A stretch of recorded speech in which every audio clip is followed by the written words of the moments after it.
Ustadz, saya sudah pisah dengan mantan suami 2 tahun. Ya namanya pisah pasti mantan. Ya, kalau nyambung manten. Saya membiayai sendiri anak-anak. Mantan suami tidak memberi, namun dia dari bank. Apa tetap harus kita tagih harfiah seorang ayah harus menafkahi, atau walau ayah tapi dari bank dan posisi pisah tetap haram? Begini Bu ya, itu kan saat pisah nanti hakim di pengadilan itu akan memutuskan ya siapa hak asuhnya. Ibu, biasanya ke suami tetap diberikan hak untuk kewajiban untuk memberikan nafkah untuk anak. Kalau untuk istri kan sudah pisah, makanya ibu sebut mantan kan. Nah, makanya dari sini suami ingat, ketika kewajiban itu melekat walaupun sudah berpisah, karena itu bagian dari biologis dia. Ketika berumah tangga dan terlahir, kewajiban tetap harus diberikan, tetap harus diberikan. Jadi jangan lihat kepada mantan istrinya, lihat kepada anaknya, karena nggak ada mantan anak, nggak ada mantan orang tua. Suami ada mantan suami, istri mantan istri ada, mantan anak nggak ada, mantan ayah nggak ada, mantan ibu nggak ada. Ini mantan ayah saya nih, nggak ada, tetap ayah. Ini mantan ibu saya, tetap ibu. Karena itu, karena terikat masih dan dia mewarisi, perceraian kedua orang tua tidak menggugurkan hak waris anak itu darinya.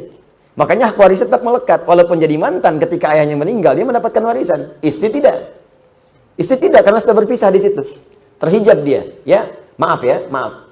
Kematian satu, kemurtadan, riddah, termasuk perceraian itu yang menggugurkan kemudian bagian dari hak waris. Dia nggak dapat warisan.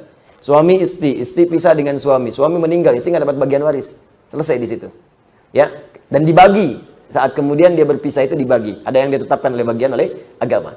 Kemudian murtad nggak dapat warisan. Ya, kemudian kematian ada 2 sebab. Memang wafat sebelum dibagi warisan, wafat. Ya, ingat, bukan wafat duluan yang ahli waris. Kalau wafat duluan yang meninggal, kemudian ahli waris masih ada, setelah itu dia meninggal, tetap warisan diberikan kepada dia. Karena yang wafat duluan yang akan diwariskan warisannya. Yang kedua, sengaja membunuh orang untuk mendapatkan warisan, terhijab dia, nggak dapat warisan. Ya, nggak dapat warisan. Itu terjadi nanti di masa-masa, bahkan ada juga di Al-Baqarah itu. Ya, sebab dinamakan Al-Baqarah. Salah satunya begitu.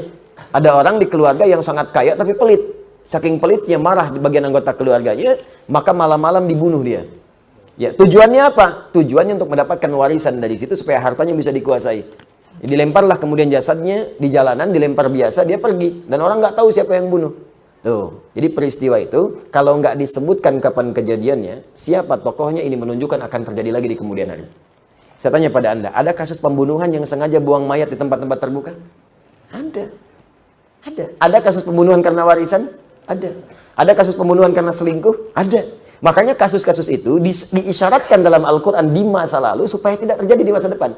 Tapi kalau disebutkan tokohnya, kapan kejadiannya, ini menunjukkan kejadian itu hanya terjadi pada orang itu dan tidak akan terjadi lagi. Seperti Maryam, anaknya Imran, disebutkan namanya plus bintinya sekalian. Wa Maryam ibnata Imran. Kejadiannya disebutkan, tak pernah disentuh laki-laki manapun, tapi bisa mengandung dan melahirkan. Ini artinya yang bisa mengandung dan melahirkan tanpa disentuh laki-laki manapun cuma Maryam. Dan tidak akan pernah ada Maryam lain. Ya, ingat, tidak akan pernah ada Maryam lain. Walaupun di masa sekarang ada namanya Maryam, bisa mengandung, melahirkan tanpa bapak, banyak yang gitu mah. Ya, tapi yang tak disentuh laki-laki manapun cuman Maryam binti Imran. Jelas ya? Baik.